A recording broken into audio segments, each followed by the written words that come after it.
Hello, welcome. My name is Brittany Carambio. I'm Director of Corporate Marketing here at Egnyte. I'm joined by my colleague Neil Jones, who is our resident cybersecurity evangelist. Today, we're going to be unpacking some of the findings from our 2021 Data Governance Trends Report. It covers topics as wide-ranging as data archiving to AI, ransomware threats to IT buying decisions. Stay with us as we share some of the highlights. How is the content risk landscape changing? That is the question that we set out to ask 400 IT leaders in July of 2021. Partnering with Wakefield Research, we asked CIOs and CISOs across industries in companies of all sizes what challenges they face when it comes to managing the single biggest source of data risk, enterprise content. First, let's take a look at a few of the key takeaways. Broadly speaking, there are a few big themes. Number one, remote work will remain a reality. In 2020, IT leaders said the shift to remote work accelerated content sprawl and created new levels of risk.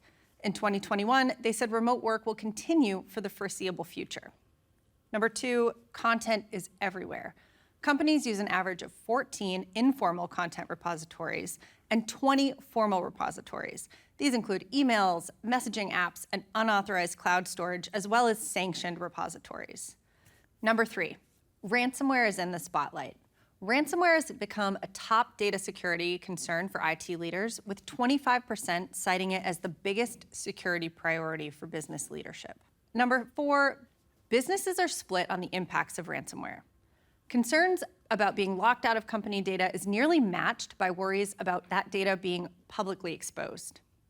And number five, SMBs are at a big disadvantage. While the vast majority of respondents plan to invest in new security solutions, small to mid-sized businesses are less likely to already have the tools in place. They're also less likely to have the resources to implement those capabilities going forward.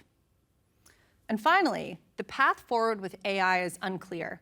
Many IT leaders plan to implement AI as part of their security portfolio, but they don't agree on the best way to apply it or whether their businesses are really fully ready to commit to it.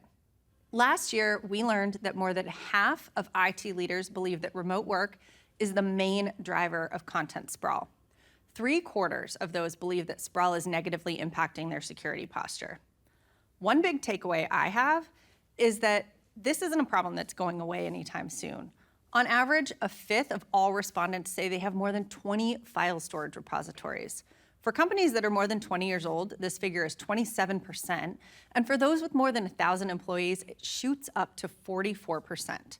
That's 20 repositories, each with their own permissioning, access control, sensitive data parameters, and sharing protocols.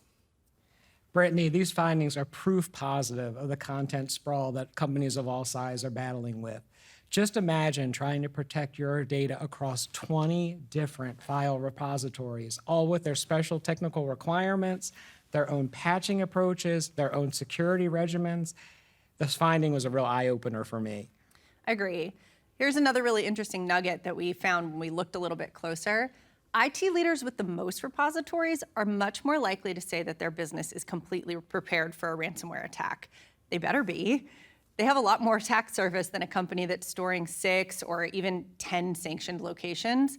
It might also be a sign that these organizations have the resources and governance in place to better secure their content, regardless of where their users put it. Now, what's really fascinating to me is that the formal repositories we just talked about are just the tip of the iceberg, really, in terms of where employees are actually storing and sharing corporate files. We know that a whopping 49% of all of these files are estimated to contain some kind of sensitive or regulated data. They might be trade secrets, proprietary data, customer data, et cetera, or even maybe regulated PII or financials. But when you pull back a little and you widen the aperture, you can see that the risk is even bigger than just X number of repositories times 49% risky data. The formula is a lot more complicated than that. 77% of IT leaders report that files are routinely shared via email, but incidentally, they also rank email the hardest source to secure. But there are some other really sneaky sources in here too. Collaboration portals like Basecamp, project management tools like Asana, and then other common apps like M365 Suite, SharePoint, Teams, Slack, DocuSign, you name it, there's data there. 40% of employees are still using unauthorized cloud storage, which is really interesting because you wouldn't think it's necessary considering that there are an average of 10 to 20 sanctioned cloud storage repositories inside an average organization. Outside the cloud, you have personal devices and local storage devices. So the landscape here is really sprawling, and it changes the way we look at that 49% of sensitive or regulated data lurking inside these files. Wow, that's a lot of findings. I think 3 significant results really stood out to me. The first is that if you're looking to tackle data sprawl and you have limited resources, you need to begin by taking a good hard look at email and also your collaboration portals, things like Monday.com or Asana, like you were talking about. Email is a great place to start because not only is it a source of content sprawl, but email can actually be an enabler for insider threats as well. Number 2, as a longtime security practitioner, a part of me dies inside when I see 63% of organizations still use USBs and hard drives to store their data. I think our attendees should remember that USBs can facilitate insider threats like corporate espionage, and devices with lots of stored information, even a laptop with a lot of unpassword protected stored information, is really a fantasy land for an attacker. Finally, the 40% figure for unauthorized cloud storage calls out to Brittany, our familiar friend, Shadow IT, who always comes to the tech party and never seems to leave. Yeah, and it's interesting when you look at what are some of the real tangible concerns that IT leaders have when it comes to this kind of sprawl. Unsurprisingly, there was a diverse range of answers here that indicate that depending on your industry, the types of environments you work in, the kinds of data you handle, and the volume of data you're dealing with, your top concern will likely be very different. An increased risk of breaches and leaks was a top 3 concern for 41% of people. Effective data management to meet the needs of contracts and requirements was also a common response. So that's things like archiving, deletion, and retention. Lots of contracts and privacy regulations have strict stipulations around that. And as you can imagine, this sprawling body of business content makes it really a lot harder to achieve. Finally, administering and maintaining all these apps and devices rounds out the top 3.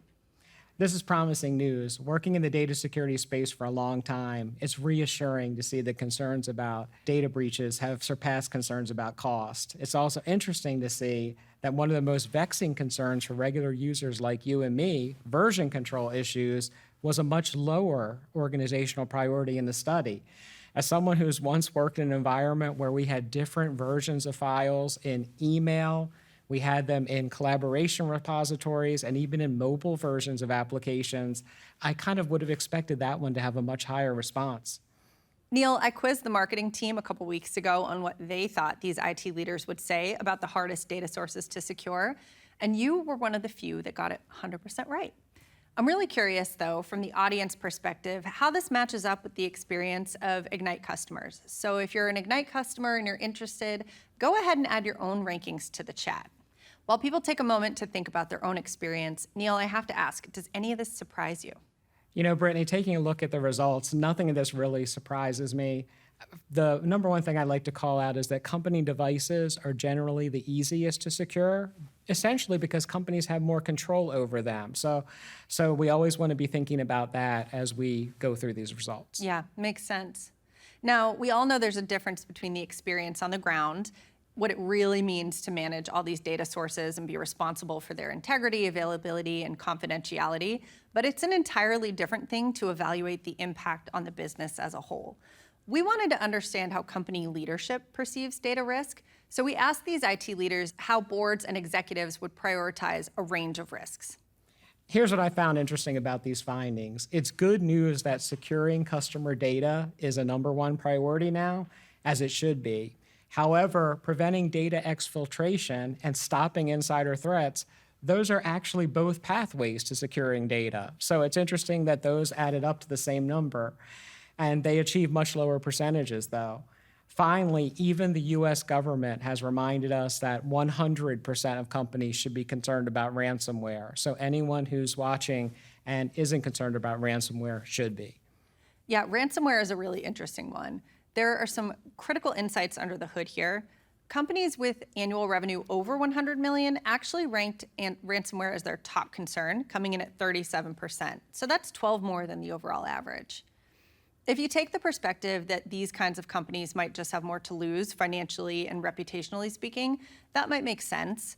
Companies in this revenue range are usually more likely to be publicly traded and have global footprints. But the truth is that small and medium-sized businesses are actually hit more often with ransomware and usually suffer larger financial consequences because they have less liquidity maybe, or are less likely to carry cyber insurance. All this to say, ransomware should probably be a bigger priority for smaller companies than it currently is. So this is one of the most interesting results from the study, in my opinion.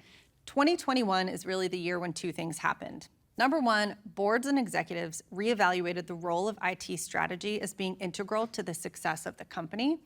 Business continuity was no longer a theoretical need, and this vaulted IT leadership into a more strategic and valued member of the executive ranks.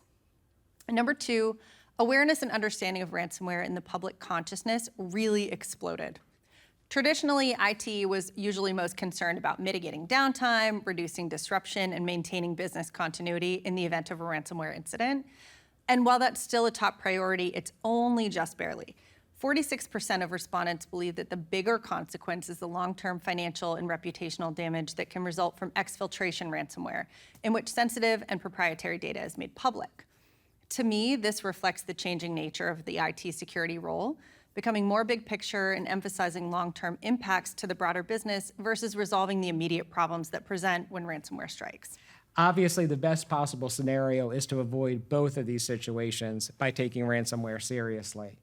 Our attendees should also be aware that ransomware as a service continues to grow. Service providers are now attempting what's called triple extortion techniques. Here's what they do. Number one, they encrypt your files, and if you don't pay a ransom, then they exfiltrate your file's content to basically shame and embarrass your company or your customers.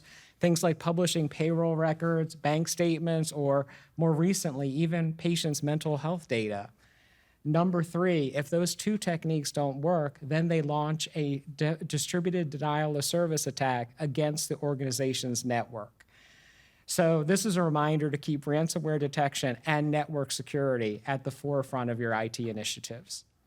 So collectively, nearly all of our respondents, 99%, say they plan to use AI and different kinds of AI applications within the next year.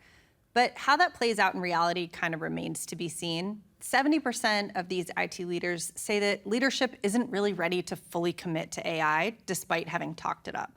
Yeah, there's some promising news here. Companies have realized the value of AI to assess their risks and threats and also to detect malicious behavior. That's a way easier approach than trying to manage these things manually. What do you think, Neil? Is AI here to save us all? People are really considering how it can help with a huge range of things, from automated data archiving to anomaly detection. But what's the most promising application, and is it ready for prime time? My experience is that AI does help to uncover business insights, but I would have expected the 34% figure to have been higher. Yeah. Well, thanks everybody for joining. That's a wrap on today's session. We really appreciate you tuning in, and we hope that you'll go and download the full Data Governance Trends report. It's available right now at egnyte.com/trends. We also created an infographic to help you all put some of these stats into context as you're evaluating data risk in your own organization. Neil, thanks so much for joining me. Thanks for having me, Brittany. Appreciate it.